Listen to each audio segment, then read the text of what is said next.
بسم اللہ الرحمن الرحیم۔ میں نے آیت پڑھی قرآن کریم کی، وَيَوْمَ يَعَضُّ الظَّالِمُ عَلَى يَدَيْهِ يَقُولُ يَا لَيْتَنِي اتَّخَذْتُ مَعَ الرَّسُولِ سَبِيلًا۔ اس آیت کا ترجمہ اللہ تعالیٰ فرماتے ہیں کہ ایک دن آئے گا کہ ظالم اپنا ہاتھ کاٹ ڈالے گا، کھا جائے گا افسوس میں اور دکھ میں اور حسرت میں۔ کیا حسرت ہوگی؟ کہے گا کاش کہ میں نے رسول یعنی ہمارے نبی صلی اللہ علیہ وسلم کا راستہ اختیار کر لیا ہوتا۔ ہمارے نبی علیہ السلام دنیا سے چلے گئے، لیکن آپ کا طریقہ آج بھی موجود ہے اور قیامت تک رہے گا۔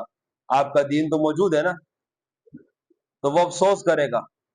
ہر زمانے کا ظالم، گناہگار، جس نے غلط راستے اختیار کیا ہوگا، وہ افسوس کرے گا کاش میں نے رسول صلی اللہ علیہ وسلم کا راستہ اختیار کر لیا ہوتا، اور کہے گا یا ویلتا لیتنی لم اتخذ فلانا خلیلا، کاش میں فلاں کو دوست نہ بناتا۔ دنیا میں کسی برے کو دوست بنایا ہوگا، بس اوقات آدمی خود برا نہیں ہوتا، لیکن بروں کے ساتھ رہتا ہے، ان کے ساتھ اٹھتا بیٹھتا ہے، کھاتا پیتا ہے، برا بن جاتا ہے۔ ویسے تو یہ آیت نازل ہوئی ہے، ایک کافر تھا اس زمانے کا، سردار تھا، عقبہ بن ابی معیط۔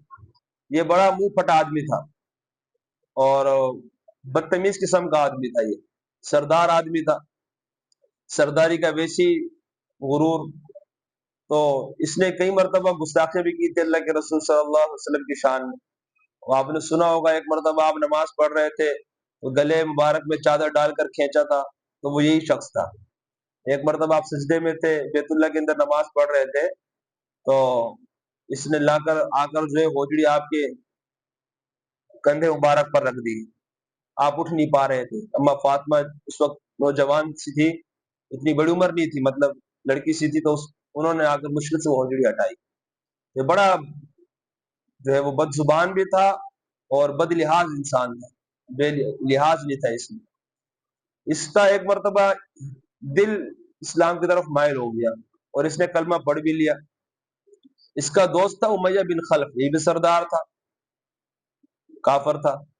اس کو پتا چلا، وہ دوڑتا ہوا آیا اس کے پاس اور آ کر کہنے لگا کہ یہ تو نے کیا کیا، تو صابی بن گیا۔ اس وقت کے مسلمان کو صابی کہا جاتا تھا، وہ کافر لوگ صابی کہتے تھے، یعنی بے دین، کہ انہوں نے اپنا دین چھوڑ دیا، آبا و اجداد کا دین۔ تو وہ آیا اور اس نے اسے کہا یہ تو نے کیا کر دیا، تو نے غلط کیا، اور اس کو ورغلایا اور پھر دوبارہ کفر کی طرف اس کو مائل کر دیا۔ تو یہ آیت نازل ہوئی، اللہ تعالیٰ فرماتے ہیں کہ ایک وقت آئے گا یہ ظالم یعنی عقبہ بن ابی معیط افسوس میں اپنا ہاتھ کاٹ ڈالے گا، کھا جائے گا افسوس کے اندر۔ آدمی آپ نے دیکھا ہوگا جب دکھ افسوس ہوتا ہے تو وہ انگلی چباتا ہے، کبھی منہ میں رکھ لیتا ہے۔ اس افسوس کی یہ انتہا ہوگی کہ اس کو پتہ ہی نہیں چلے گا، انگلی کے ساتھ ساتھ وہ ہاتھ اندر لیتا جائے گا اور سارا ہاتھ وہ کاٹ ڈالے گا اپنا۔ اتنا افسوس دکھ ہوگا، اس کو پتہ ہی نہیں چلے گا۔ یہ آیت تو نازل اس کے بارے میں ہوئی، لیکن ہر زمانے کا ایسا آدمی، ایسا بندہ، ایسا لڑکا جس کو اللہ نے شعور دیا، سمجھ دی، اور اس نے پھر غلط راستے کا انتخاب کیا، غلط لوگوں کے ساتھ وہ رہا، غلط بچوں کے ساتھ رہا، تو پھر جو وہ بچے ہیں ان کا جو انجام ہوگا اس کا بھی وہی انجام ہوگا۔ اس لیے ہم سب کے لیے ضروری ہے اچھی صحبت اختیار کریں، اچھوں کے ساتھ رہیں اور اچھوں کے ساتھ بیٹھا کریں۔ اللہ کے رسول صلی اللہ علیہ وسلم فرمایا کرتے تھے المرء علی دین خلیلہ، فرماتے کہ بندہ جو ہے، آدمی اپنے دوست کے دین پر ہو جاتا ہے، جیسا اس کے دوست کا دین ہوگا فرمایا ویسے ہی وہ بھی ہو جائے گا۔ فرمایا پھر تم میں سے ہر ایک کو غور کرنا چاہیے وہ کس سے دوستی رکھتا ہے، کس کے ساتھ اٹھتا بیٹھتا ہے، کس کے ساتھ ہم نشینی اختیار کرتا ہے۔ اور آپ نے ایک مثال دے کر سمجھایا، فرمایا کہ اچھے دوست کی اور اچھے ساتھی کی مثال عطر فروش کی سی ہے۔ عطر فروش، عطر بیچنے والا، فرمایا اس کی مثال، اچھے دوست کی مثال عطر فروش کی دکان جیسی ہے۔ فرمایا اگر اس پر بیٹھو گے، خوشبو نہ بھی ملے، اپنا عطر نہ بھی ملے، خوشبو ضرور ملے گی۔ عطر نہ بھی لو، عطر نہ لو تم ان سے، لیکن خوشبو تمہیں ملے گی۔ تو فرمایا یہ مثال ہے اچھے دوست کی۔ اور فرمایا کہ برے دوست کی مثال، غلط کار قسم کے جو لوگ ہیں ان کی مثال لوہار کے بھٹی کی سی ہے۔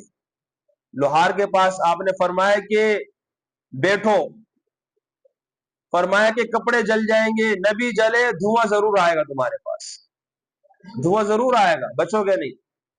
تو ہم سب کو چاہیے اچھی روش اختیار کریں، اچھے لوگوں کے ساتھ رہیں، اچھے لوگوں کے ساتھ بیٹھیں، تاکہ اچھے انسان بن کے رہیں ہم۔ اور نیکی اس کا اپنا اثر ہوتا ہے، برائی کا اپنا اثر ہوتا ہے۔ اور یہ یاد رکھنا میرے بچوں، نیکی جو ہے نا، نیکی بزرگان یہ فرماتے اس کی مثال چونٹی کی سی ہے۔ چونٹی کی جو رفتار ہے نا، چونٹی کی رفتار کی طرح نیکی آہستہ آہستہ اثر کرتی ہے۔ ایسا نہیں ہے کہ ہم نے بچے کو ایک دم داخل کیا مدرسے میں یا مسجد میں یا کسی مکتب میں، اور وہ ایک دم ہی حافظ بن جائے گا یا ایک دم ہی وہ نیک بن جائے گا۔ اس کو ایک عرصہ وہاں رہنا پڑے گا، وہاں پڑھنا ہوگا، ان کی صحبت میں رہنا ہوگا۔ لیکن برائی فرمائے اس کی مثال گھوڑے کی سی، اس طرح گھوڑے کی رفتار ہے نا، برائی اتنی جلدی اثر کر جاتی۔ اس لیے تجربے کی بات ہے کہ سالوں کا کوئی نیک بندہ ہو، نیک بچہ ہو، سالہ سال سے نماز پڑھنے والا، اچھے کام، اچھا اور بظاہر نیکی کے راستے پر چلنے والا، آپ اس کو ہفتہ دو ہفتہ اگر کسی برے کے ساتھ لگا دو گے، ان کی مشابہت اختیار کر لے گا، ان کی طرح بن جائے گا۔ یعنی سالوں کی نیکی ہفتوں میں ضائع ہو جاتی ہے۔ تو یہ ہے مثال، نیکی کی مثال کس کی سی ہے؟ چونٹی کی سی، اور برائی کی مثال گھوڑے کی سی۔ اس لیے ہمیں چاہیے اچھی صحبت اختیار کریں، اچھوں کے ساتھ رہیں، گھر آتے ہوئے جاتے ہوئے اس انداز سے آئے جائیں کہ لوگ دیکھیں واقعی حافظ قرآن بچہ جا رہا ہے، ٹھیک ہے نا؟ اس انداز سے جائیں، اس انداز سے آئیں کہ لوگ ہم سے اثر لیں اور کہ واقعی یہ اچھے ماں باپ کے اچھے اولاد، ان کی تربیت اچھی ہوئی، تو کریں گے نا انشاءاللہ عمل۔ آج کا موضوع سبق کیا ملا ہم نے اچھوں کے ساتھ رہنا ہے، اچھے کام کرنے ہیں، اچھوں کے ساتھ رہنا ہے، اور غلط کاموں سے بھی بچنا ہے، اور غلط لوگوں سے بھی دور رہنا ہے۔ اللہ تعالیٰ ہم سب کو سمجھنے کی، عمل کرنے کی توفیق نصیب فرمائے۔ وآخر دعوانا الحمدللہ۔